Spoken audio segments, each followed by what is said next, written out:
당나라 8세기, 지금으로부터 1300년 전쯤이에요. 당시 지구상에서 가장 강력한 제국의 황제가 자기 아들 집에서 며느리를 데려왔거든요. 며느리를요, 황제의 아들 수왕의 왕비 양옥환, 그 여자를 황제가 빼앗아 왔어요. 그냥 황제니까. 그리고 그 사랑 때문에 당나라 제국 전체가 불타기 시작했어요. 오늘은 황제가 제국을 바쳤던 여자, 양귀비 이야기예요.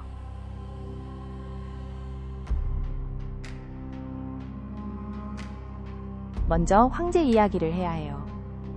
당현종, 이름은 이윤기. 재위기간이 712년부터 756년, 무려 44년이에요.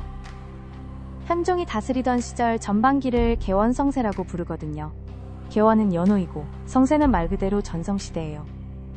당시 장안은 인구 100만이 넘는 세계 최대 도시였고 동서무역의 중심지였어요. 서역에서 낙타 타고 온 상인들, 일본에서 온 유학생들, 아라비아 상인들까지 장안에 다 모였어요. 세금도 잘 거치고 군사력도 강하고 문화도 번성하고. 근데 이 황제, 예술을 엄청 좋아했어요. 직접 음악을 작곡하고 춤을 추고 이호원이라는 황실 예술학교도 세웠는데 지금도 중국 전통 연극계에서 연극인들을 이원제자라고 부를 정도예요. 그런 황제한테 양옥환이 나타난 거예요.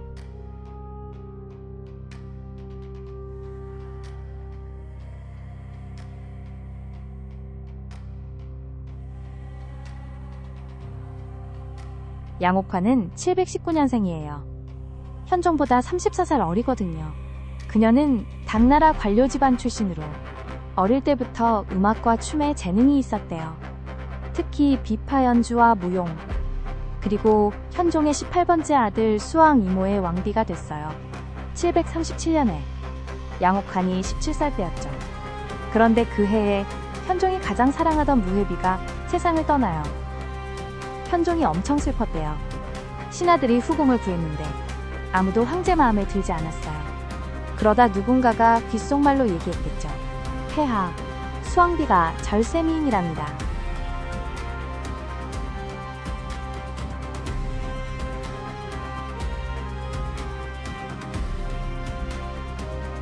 현종은 대놓고 며느리를 데려올 순 없었잖아요. 황제라도. 그래서 방법을 쓴 거예요. 양왕비더러 출가해서 도교 수련을 하게 하라. 양옥환한테 태진이라는 도호, 즉 도교 법명을 내려줬어요. 형식상으론 출가한 도사가 된 거죠. 수왕 이모 입장에서는 어떤 심정이었을까요? 황제인 아버지가 자기 아내를 데려가는데 반대할 수 있는 사람이 있었을까요? 수왕은 나중에 재혼했어요. 다른 여자와 아무 말도 못하고. 양옥환은 몇 년간 태진이라는 이름으로 궁 안에 머물렀고 740년부터 현종의 총애를 받기 시작했고 745년에 공식적으로 귀비에 책봉됐어요. 귀비는 황후 다음으로 높은 후궁 최고위예요. 그래서 양귀비가 된 거예요.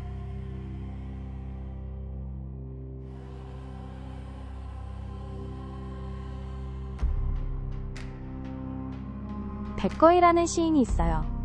당나라 때 사람인데 현종과 양귀비 이야기를 가장 잘 정리한 시를 썼어요. 장안가. 거기에 이런 구절이 나와요. 봄날 밤 이불이 너무 짧아 봄날 아침에는 조회가 없었다. 조회가 뭔지 아세요? 매일 아침 황제가 신하들 만나는 공식 업무예요. 국가 운영의 핵심이죠. 근데 양귀비 옆에서 늦잠 자느라 조회를 안 했다는 거예요. 또 이런 구절도 있어요. 후궁에 3000명의 미녀가 있었으나 3000명의 총애가 한 몸에 집중됐다. 황제가 완전히 빠진 거예요. 눈에 아무것도 안 보이게.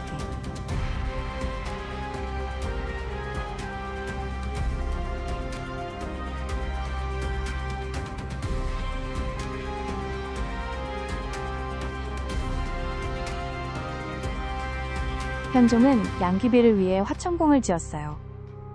지금도 시안 근처에 있어요. 따뜻한 온천수가 솟아나는 곳에 궁궐을 짓고 양귀비를 위한 전용 욕장 해당탕까지 만들었거든요. 근데 제가 가장 좋아하는 에피소드가 있어요. 리치 이야기예요. 양귀비가 리치를 엄청 좋아했대요. 신선한 리치를요. 근데 리치는 지금의 광둥성, 당시 영남지방에서만 났어요. 장안에서 수천 리 떨어진 곳이에요. 리치는 딴지 3일 안에 먹어야 싱싱하거든요. 냉장고도 없던 시절에. 그래서 현종이 어떻게 했냐면요. 영남에서 장안까지 수천 리를 쉬지 않고 말을 바꿔 달리는 파월 시스템을 만들었어요. 오직 양귀비 리치 배달을 위해서.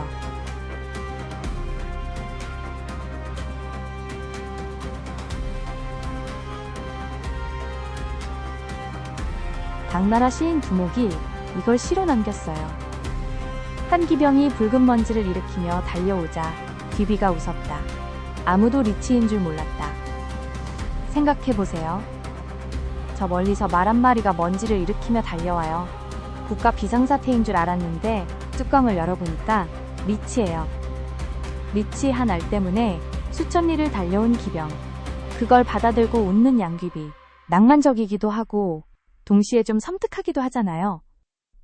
저 기병들은 대체 얼마나 많이 죽었을까 싶기도 하고. 민간에서는 이 리치 배달 때문에 역마들이 지쳐 죽고 길가에 시체가 생겼다는 말도 있어요. 사랑의 이면에 어떤 그늘이 있는지를 두목이 딱 두 줄로 표현한 거예요.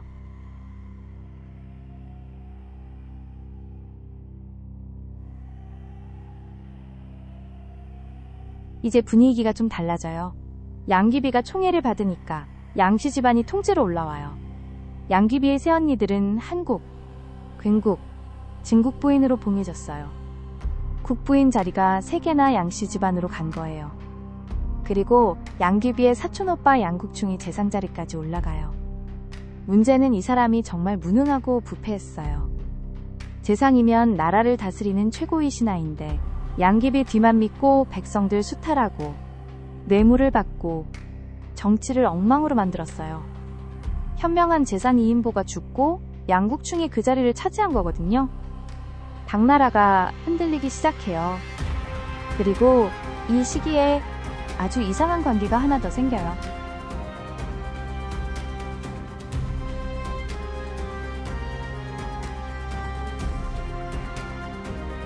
안록산이라는 장소가 있었어요.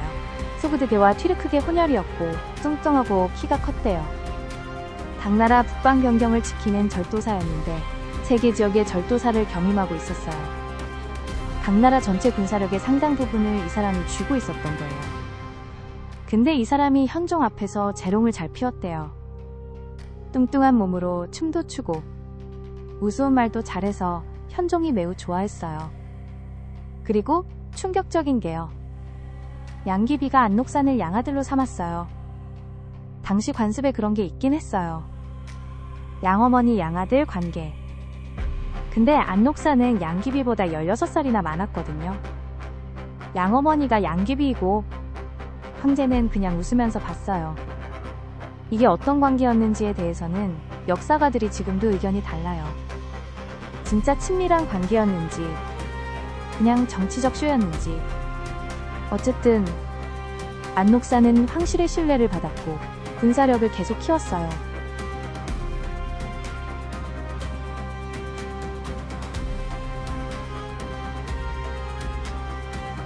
(755년 12월) 안록산이 반란을 일으켰어요. 안사의 난, 안록산의 안, 그리고 나중에 반란을 이어받은 사사명의 사를 합쳐서 안사의 난이에요. 반란군은 무서운 속도로 남하했어요. 당나라 정규군이 제대로 싸워보지도 못하고 무너졌거든요. 왜냐면 현종이 말년에 군사관리를 엉망으로 했고 양국충 같은 무능한 자들이 요직을 차지하고 있었으니까요. 756년 6월 반란군이 황하를 건너고 동도 낙양에 함락됐어요. 장안이 바로 코앞이었어요. 현종은 도망을 결정했어요. 피란길. 황제가 수도를 버리고 도망치는 거예요.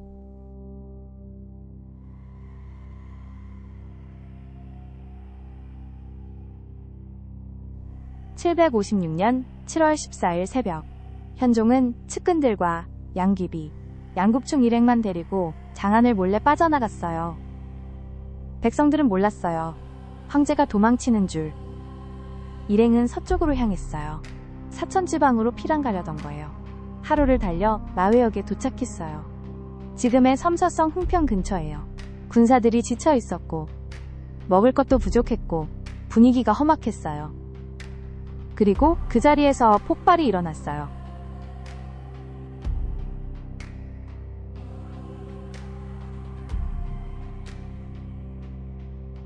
군사들이 갑자기 양국충을 둘러쌌어요. 당시 마침 토번사신들이 양국충과 이야기하고 있었는데 군사들이 소리쳤어요. 양국충이 오랑캐와 내통하고 있다. 그건 핑계였어요. 군사들은 오래전부터 양국충을 증오했거든요. 그의 부패 때문에, 그의 무능 때문에 나라가 이 꼴이 됐다고 생각했으니까요. 양국충은 그 자리에서 죽었어요. 군사들이 그걸로 끝내지 않았어요. 황제의 수레 앞에 줄지어 서서 꼼짝하지 않았어요. 현종이 나왔어요. 왜 이러는 것이냐. 고력사. 현종이 가장 신임하던 환관이 앞으로 나와서 말했어요. 폐하, 군사들의 마음을 모르시겠습니까?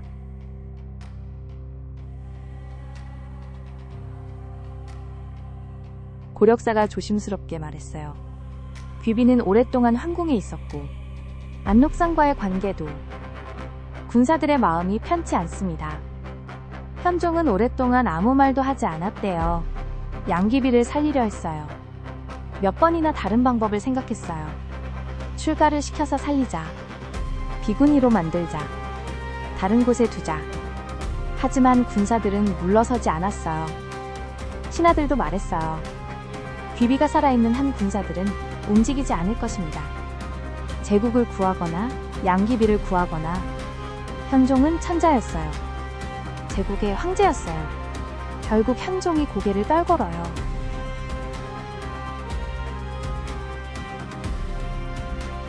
마회역 근처의 작은 불당. 고력사가 양귀비를 데려갔어요.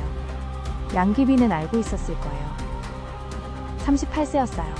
719년에 태어나 756년에 세상을 떠났어요. 백보의 장안가는 이 장면을 이렇게 써요.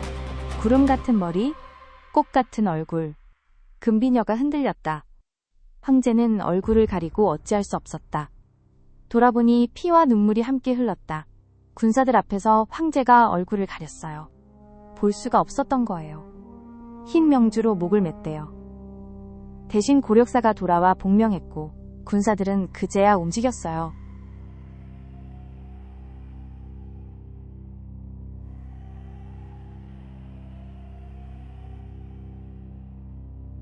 (757년) 황태자 이영이 숙종으로 즉위해 반란군에 맞섰어요. 현종은 이미 황제 자리를 아들에게 물려주고 태상왕이 됐어요. 안사의 난은 763년에 끝났어요. 8년에 걸친 전쟁이었어요. 당나라 인구가 이 전쟁으로 얼마나 줄었는지 아세요? 추산에 따르면 전쟁 전 5,300만이었던 인구가 전쟁 후 1,700만으로 줄었어요. 3,600만 명이 사라진 거예요. 죽었거나 도망갔거나 굶어 죽었거나. 현종은 장안으로 돌아왔어요. 빈 궁궐로. 양귀비가 좋아하던 화천궁으로.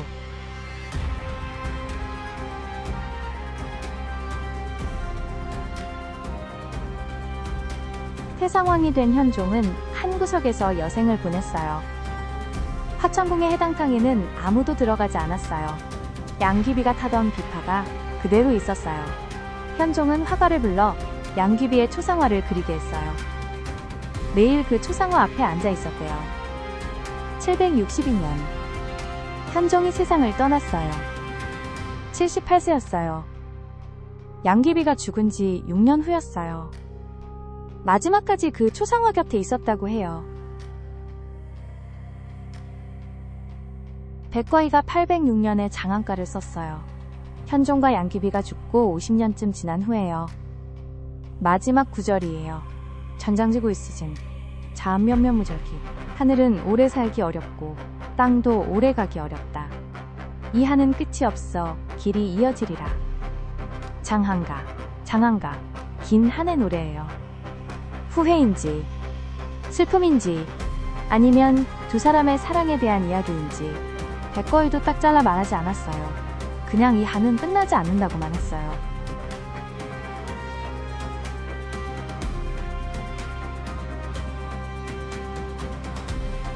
역사가들은 오래전부터 싸웠어요.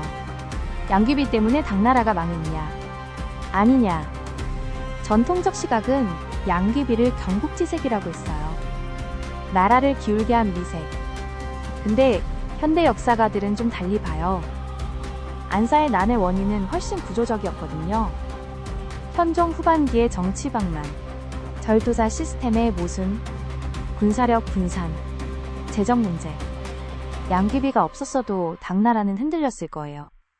나라를 망하게 한 건 황제 자신의 무책임이었고 양국충 같은 자들의 부패였어요. 양귀비는 어떻게 보면 자기 의지로 황제의 아들 집에서 끌려온 여자예요. 황제가 빼앗아 온 거잖아요. 그 여자한테 제국 멸망의 책임을 묻는 게 맞는 건지.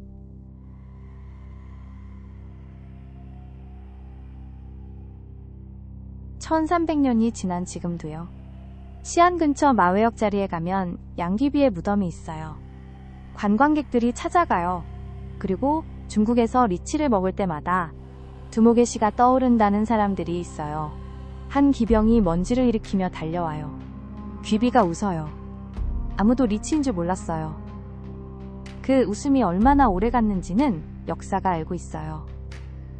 마회역에서 멈췄거든요. 황제는 얼굴을 가렸고 제국은 불탔고 이 한은 끝이 없어 길이 이어진다고 백거이는 썼어요. 오늘 이야기는 여기까지예요.